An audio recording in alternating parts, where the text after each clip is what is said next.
Okay, hello everyone. Welcome to IBEI's research seminar.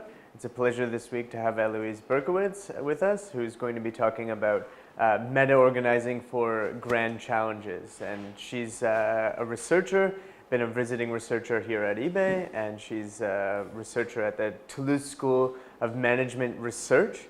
And she's an expert on sustainable development and organizations, and especially meta-organization. So very curious to hear what you have to say about this topic. Thank you. Thank you. Thank you so much for being here. I'm happy to present this preliminary work. Actually, it's so preliminary that we recently really moved away from the title and abstract I sent initially. And so this is for two reasons.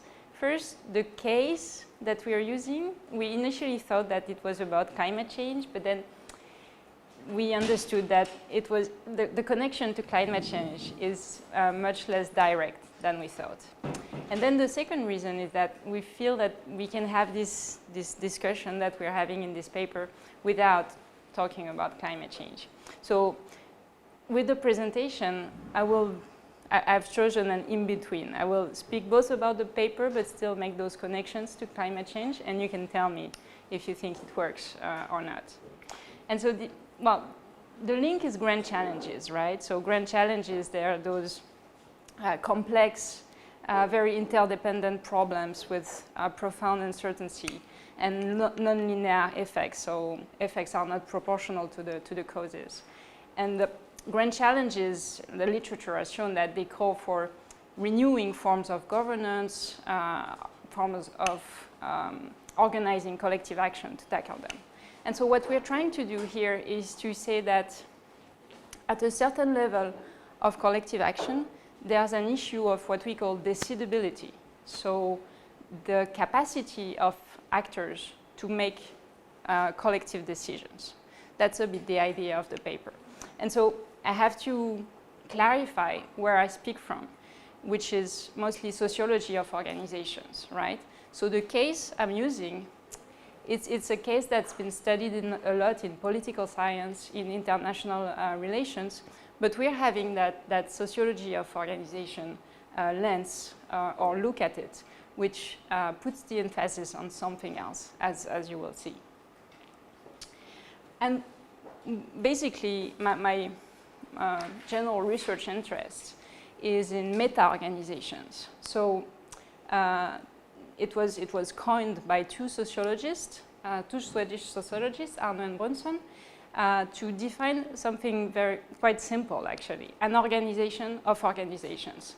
So all organizations where members are not directly individuals, but are themselves organizations.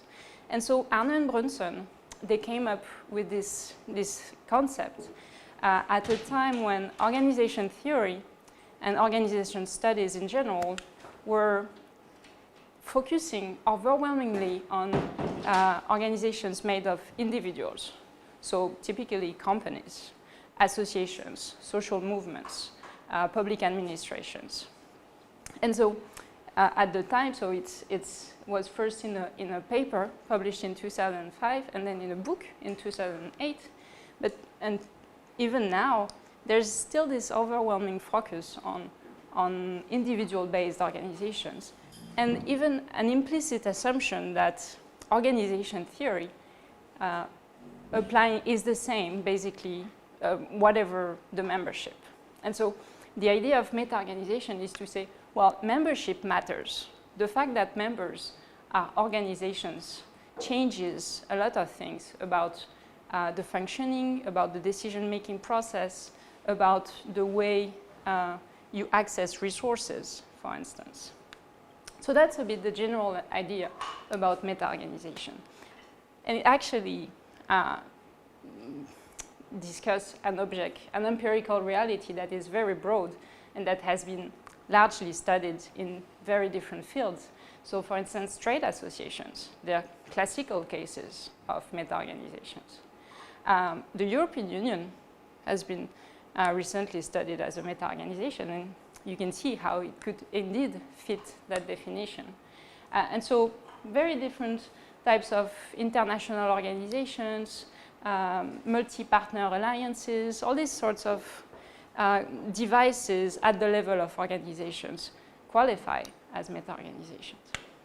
What I've been working on is more the sustainability dimension, how those meta-organizations, they contribute or not to tackling sustainability issues.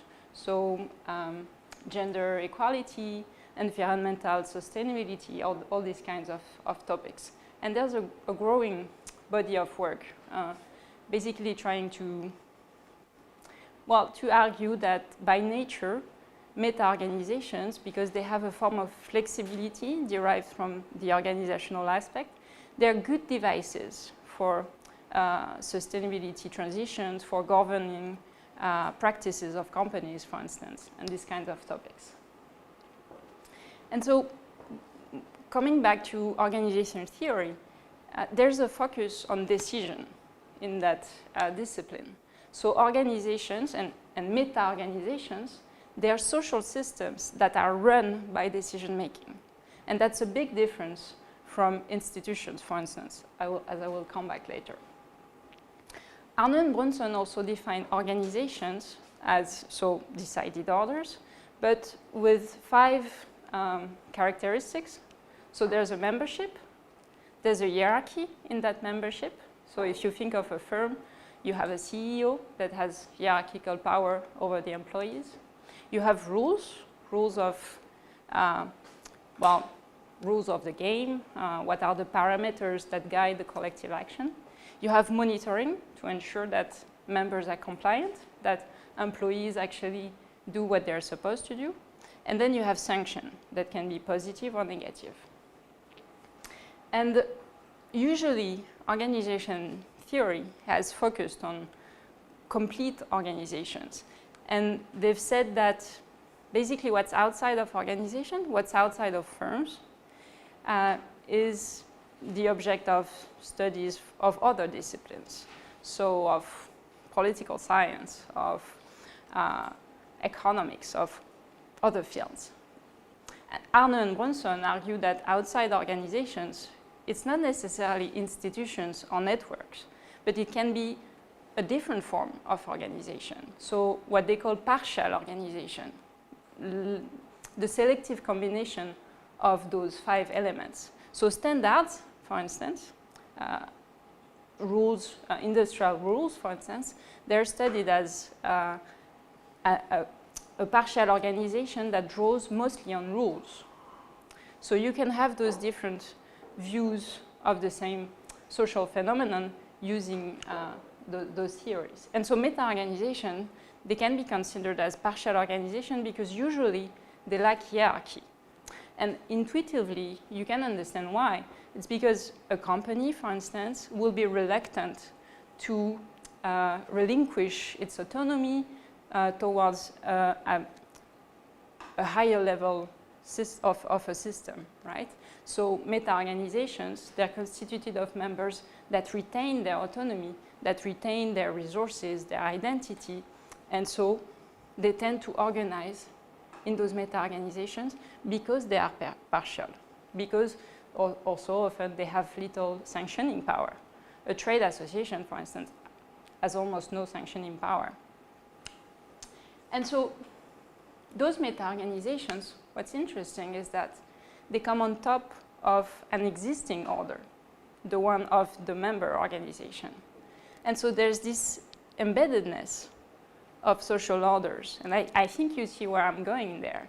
There's a difficulty of making decisions that's inherent to the meta-organization, right? Meta-organizations are creating an order for other existing orders, but as premises of a social structure. And so there's this challenge in distinguishing meta-organizations from institutions, and if we take a step back, organization from institution. And that relies again on the place of decision, right? So decided orders, they are by definition different from institutional order, which rely on a dimension of taken for granted, right? an institutional order is emerging through taken for grantedness, whereas an organization, a decided order, is relying on a decision-making process that seeks to involve all participants. And so that's the main theoretical distinction between organization and institution. And so you would think that decisions are resolving uncertainty, right? You make a decision, you select a course of action, and so it's a way to reduce uncertainty. And that's what traditional organization theory says. But actually, it's also creating more uncertainty, because when you make a decision, when you reveal a course of action, you're also revealing all the alternatives. So for instance, IBEI wants to recruit an assistant professor. And when it makes the decision of that recruitment, when it announces who has been recruited, it also at the same time reveals the alternative applications that have not been selected. And so decisions at the same time always fix a meaning and open it up. So there's this continued creation of uncertainty, because once you start making a decision, you also need to justify your decision. And then it brings more accountability mechanisms and actually more decisions. And decisions keeps bringing decision. And so paradoxically, it's creating more and more uncertainty. And I like this definition by Arnold Brunson of decisions as attempts. Attempts to select a course of action, but attempts because it often fails to fix that course of action. So that analysis is at the level of organization. So when you take that level of meta-organization, so adding a system of decision, it bears the question, how is decision even possible among organizations, right? This brings me to the motivation of the paper. I started with saying that grand challenges, they are by nature very uncertain, right? There's a strong uncertainty about the effects of climate change. Although we know the situation is very severe, we have uncertainty about all the mechanisms, the broad mechanisms that are at stake. Climate change is even defined by Campbell and colleagues in a recent paper as something that is unbounded, incalculable, and even unthinkable. So when you reach that, that level of lack of boundaries, how do you take decisions, right? But grand challenges, at the same time, they call for collective decision-making and complex coordinated collective actions among very broad stakeholders. So that includes companies, business, economic actors, because they're directly concerned, but also scientists. So you can have an evidence-based management, for instance, but also public administration. Anyway, the whole scope of stakeholders.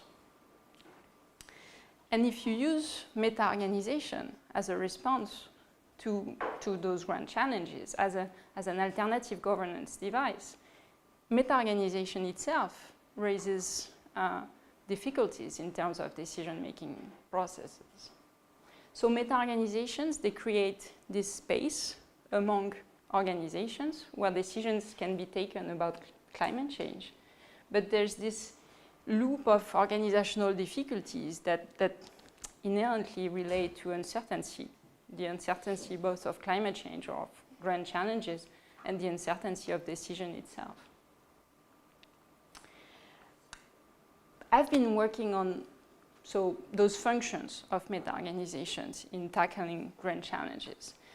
And they have very different roles, from trying to coordinate collective responses, so for instance, to oil spills, to self-regulation, producing self-regulations, or acting as regulatory intermediaries as well, and even building capacity of their own members, so increasing their capacity in terms of human rights conservation, and these kind of things.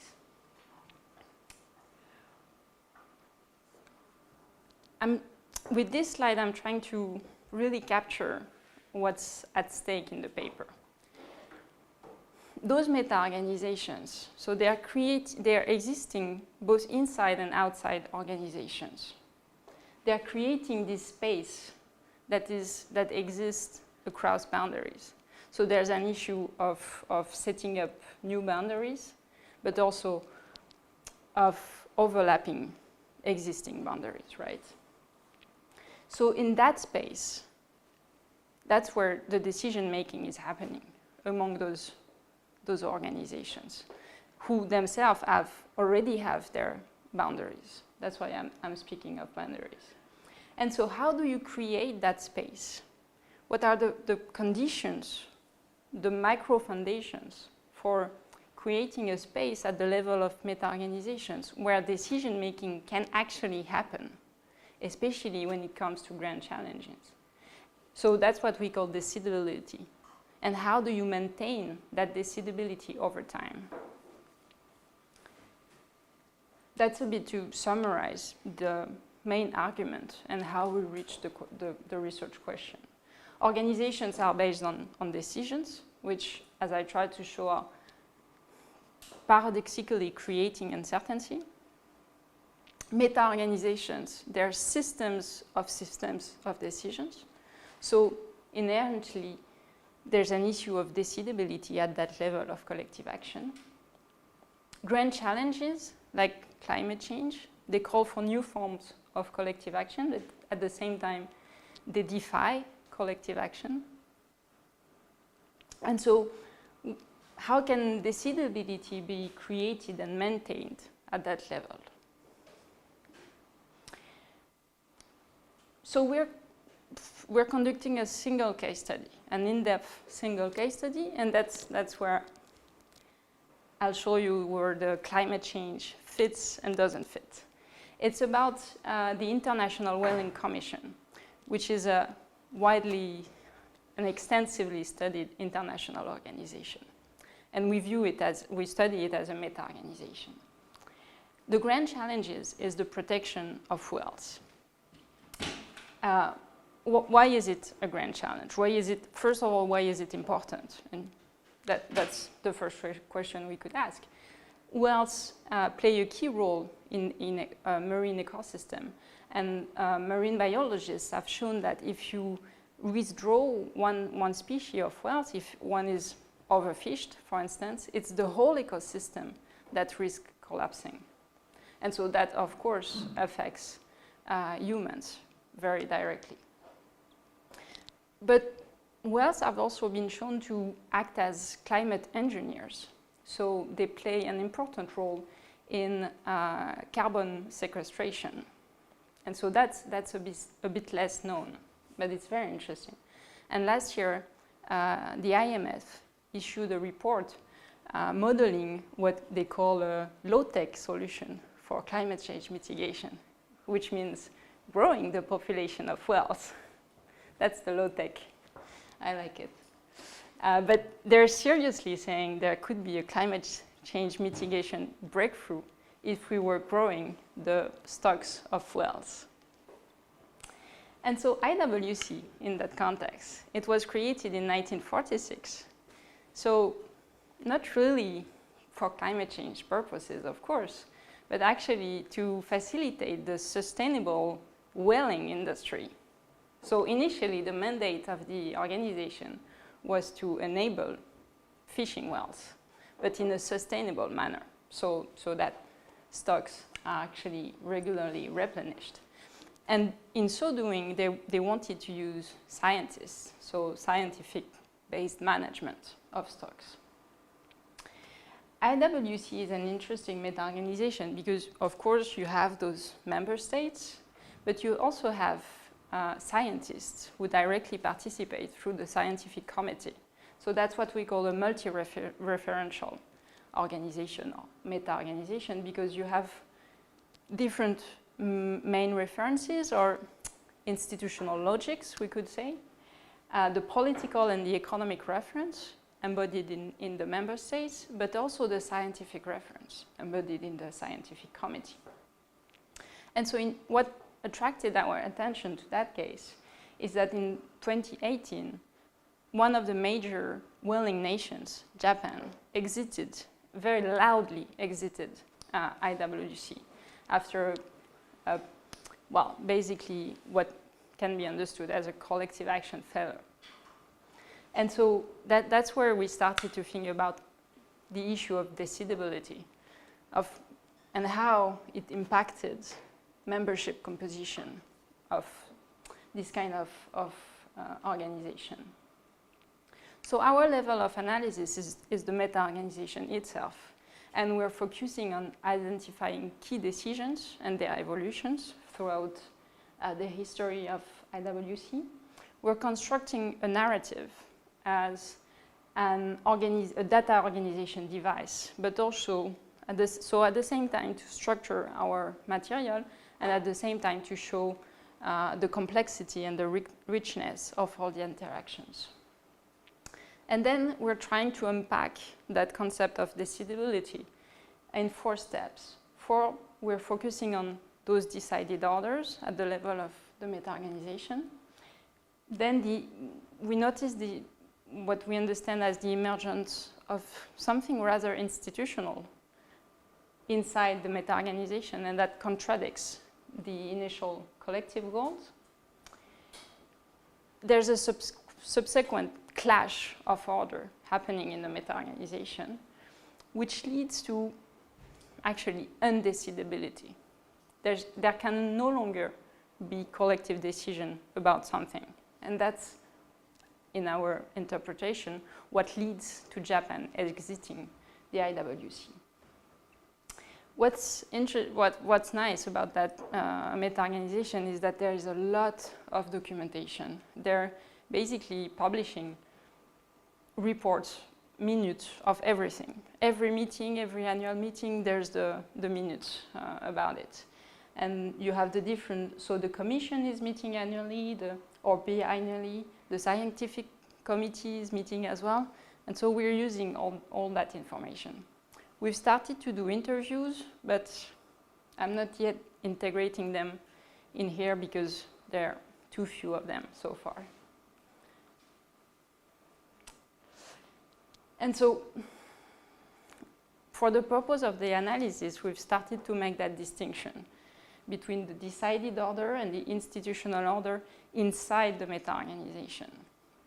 So we're not sure yet about using those labels and how, in the analysis, this will be connected together. But what we see is, at the level of the meta-organization, a system of decision that is collectively acknowledged. It's not necessarily collectively agreed upon because it's not a system of consensus in IWC. It's a majority vote. But there's this idea of acknowledgement that that the system of decision describes the objective of the IWC. And then there's something institutional that's emerging in the organization, and that's somewhat taken for granted from those members, for certain members at least. And so it's not resulting for a collective decision-making process.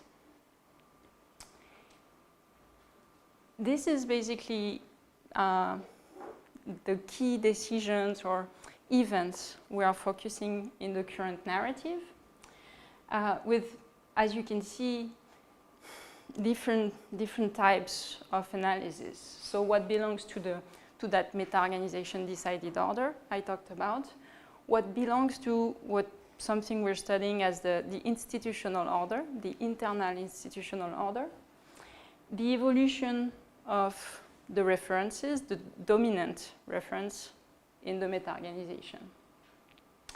And so quickly to tell you that story about IWC, what happened is that, so it started as a whaling industry association, basically, a sustainable whaling industry association. But then in the 70s, there were starting to be reports about whales being endangered. And in 1982, the IWC, for different reasons, issued a moratorium, which was voted 25 pro, 7 against, and 5 abstentions. And so the moratorium was basically saying we're stopping whaling, commercial whaling, until the stocks have reached a level that we deem scientifically sufficient to restart industrial whaling. Traditional whaling, so from what they call aboriginal whaling, from indigenous people, is still authorized at that time and now. So from certain regions, you have traditional practices of whaling at that are extremely monitored and very strictly authorized, but authorized nonetheless. What happens next is that they start discussing the implementation of a revised management plan, the RMP, with the idea that whaling is still the objective of IWC, and so we need to implement different governance mechanisms to allow whaling. And so the RMP is voted, but at the condition that a revised management scheme, so another governance mechanism, would define the framework for those practices. And so the RMS is about setting those sustainable catch limits. What's a scientific catch limit that is sustainable for both the industry and the stocks? And that's where problems arise. From 1994 to 2007, every year you have meetings, workshops, task force to discuss that RMS, to define what is scientific evidence of sustainable whaling. And increasingly, what emerges from the documents is that whaling for certain members is no longer just justifiable. It's no longer, it should no longer be something authorized, but at all. And that's somewhat interesting because the mandate of the IWC was to allow whaling. But increasingly, in the membership, you have members that make a moral judgment, and we think it's a moral judgment because there's no basis in the analysis that it's something else. And it's slowly institutionalized among certain members that whaling, in the end, is bad by nature, not because of some scientific evidence, but because it should not be done, because it's marine mammals, because whatever the reasons. And so what's interesting is that the membership, I haven't put the figures, but the membership is slowly growing in favor of anti-whaling nations. And so what's happening, apparently, those are rumors rather from the interviews, not from the material, so we don't know yet how to handle that. But what we see is that non-members of the Meta-Organization, especially NGOs like the WWF, are growing, are making deals with some nations so that they join the IWC and they start voting against whaling. So for instance, Mongolia, which is not a whaling nation at all, joins and apparently starts voting against whaling because of that. You also have stories about deals with China to protect the panda as a compensation. But so this is the backstory for which we don't have that much material, but it's still there. And there's clearly in the figure this growing membership of anti-whaling nations. And so we have those two institutional orders inside the Meta-Organization. One that is saying whaling is bad. Whaling should not be the object of decisions. We should not be able to decide about whaling. We should just ban it. And traditional whaling nations like Japan, like Norway, saying, but we've always been whaling. The objective of IWC was to make whaling sustainable but possible and so decidable. And so why suddenly the IWC can no longer make decisions about whaling? And so there's this evolution inside the membership. At the same time, in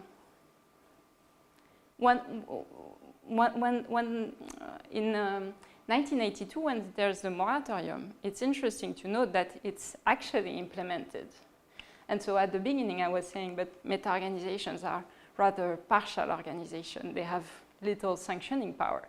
So how come the moratorium is actually implemented? What's the power of that IWC to implement it? What's being said is that at that time, the United States of America, which used to be a major whaling nation, becomes an anti-whaling nation and starts making threats outside of the IWC that if the members are not implementing the whaling moratorium, they will stop importing fish from them. So that's typically the case with Japan. So Japan, in 1982, there are 5 countries that file a complaint against IWC saying that moratorium is not based on scientific evidence, at least not something that we judge as scientific evidence. And so they withdraw that complaint because of the pressures of the United States. But Japan starts doing scientific whaling after that. As the only type of whaling that they're allowed to do, because scientific whaling is also authorized. It's like Aboriginal whaling. And at that time, you're allowed to kill whales for scientific purposes. You just have to prove that you actually have scientific purposes. And so in 2014, there's a big international justice court settled against Japan because they were accused by Australia and New Zealand of doing scientific purposes that was not actually scientific. That was just commercial whaling, but as a way to bypass the moratorium. And so Australia actually wins against Japan. So they stop doing the scientific whaling for a few years. Reaching 2000, so this is the whole context that brings us to 2018. In 2018, there's this first report by the scientific committee saying that some stocks have finally recovered, some whale stocks. Very few of them, actually, but still, it's a positive sign. Humpback whales, in particular, in certain regions. And so Japan jumps on the occasion and says, okay, we have some recovered stocks. We should be able to do whaling again. And so they propose to start a committee to just consider the conditions for future whaling. And that proposition is rejected at the biannual summit in Florianopolis in Brazil in 2018. And following this decision, the IWC votes new goals for the meta-organizations, which is the recovery of all species of whales to pre-industrial levels, which is something absolutely groundbreaking for that organization, because pre-industrial levels of whales is, well, extremely, extremely far from what we have right now. And so this is voted 40 in favor to 27 against. And that's when Japan mediatized that they are leaving the IWC and that they are resuming commercial whaling, even though there's still the moratorium ongoing, because they feel that the initial objective of sustainable industry of whaling is no longer possible in the IWC. And you can clearly see how welding slowly became undecidable and how setting a goal of recovery to pre-industrial level is forbidding welding for very undetermined period. Those are the evolutions of the goals for IWC. So what you see is that, well, still in the 1946 convention of the IWC, I don't remember why there's 2018 actually, but you still have the possibility of resuming welding. That's in the modification of this provision and the establishment of other catch limits. So setting catch limits other than the 0 is actually still decidable. But then in Florianopolis, they state clearly that the objective now of the IWC is somewhat more active in the conservation of welds, since it's supposed to reach those pre-industrial levels. And it's also forbidding scientific welding. So killing welds is no longer allowed even for scientific purposes. So this is a big change of mandate for that international organization, actually. So we've been trying to develop some preliminary theoretical propositions, which are a bit confusing, so bear with me. This is about the interactions of the decided orders and institutional orders, and how some orders might actually lead to a transformation of the mandate. So for instance, the first one, we think that a certain decided order A, so here it is possible to develop welding, and so we have a sets of decisions that make welding decidable, can be transformed into an undecidable order by changing or creating another decided order. Here, the moratorium until stocks are recovered as a premise for the first order, but that no longer allows taking decisions for that order. And I can see from your faces that this is very confusing. There's an idea of a prefigurative order at stake. So something that is emergent, but that anticipates the new mandates. And so we think that that prefigurative decided order C, it can exist at the level of the meta-organization without all the members knowing. So even though there's this collective decision making, and even though there's this space for collective decision making, there can be something that is shared among certain members and that prefigurates a new decided order without everyone sharing it and without being the object of a collective decision.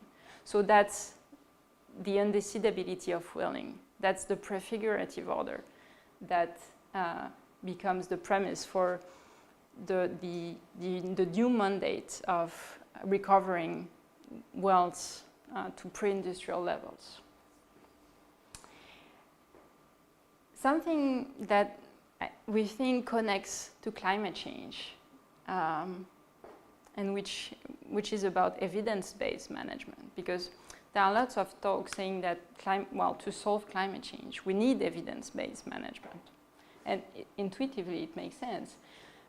But a social order that is rendered undecidable loses the legitimacy of those members, like Japan, that feature contradictory institutional orders. And that cannot be solved by evidence-based management. IWC is the example of that. And so if a member just decides to leave, how do you collectively deal with an issue such as climate change if undecidability just produces the exit of key members? Because Japan is a key member. Something that I didn't say is that they invested massive amounts of money in the IWC for scientific research about whaling. So it was a key member. And then about the composition of members, homogenization can happen by transforming some controversial orders into undecidable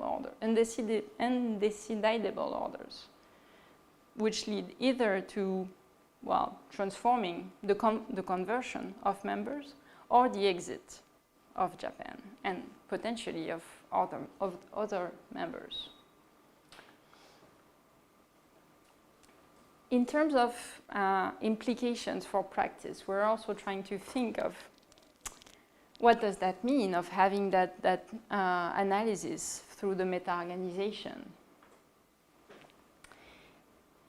Obviously, when you decide to change rules and you make them undecidable, so whaling becomes undecidable, it has negative impacts on the composition of the membership. That's obvious. If the undecidability is not decided unanimously by all the members. And that's, again, the problem of having a meta-organization that does not work on consensus, but that works on majority votes, right? So the second implication is somewhat secondary and at the same time very interesting. There is no consensus on what scientific evidence means. And that's clearly from the documentation. Both sides, they use scientific evidence to mean whatever they actually want, what they want it to mean. And this is, of course, exemplified in climate change. It's even worse for climate change. But so the use of a scientific reference, at least in a multi-referential meta-organization, is not enough to ensure that there's this congruence between the different orders among members and between the members, and the meta-organization. It's not so surprising, but it's interesting to note. And it, of course, raises managerial problems. I started to talk about those NGOs that were revolving around the IWC and that were changing the composition of membership. And so that's interesting in terms of non-members' roles.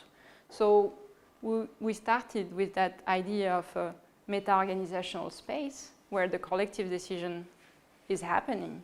But what we see actually is that non-members, those that do not even participate, not directly in the decision making, they're probably affecting very strongly what is happening.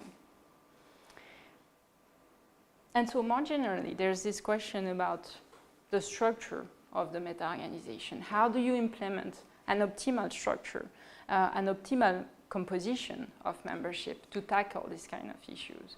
So Japan, when it exited, the media, they started complaining that why would you have an association like IWC that is supposed to be deciding about whaling, why would you have anti-whaling nations in that kind of meta-organization? And it's in a way, it makes sense to ask that question.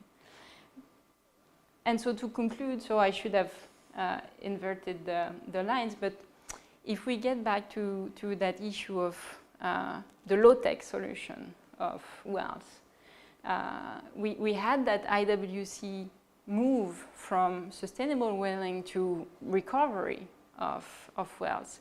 And so how does it become more active in the restoration of whales from a climate change mitigation perspective, especially when you have members that left, like Japan. And so those are, of course, open questions, and I'm concluding on that. Thank you for your attention.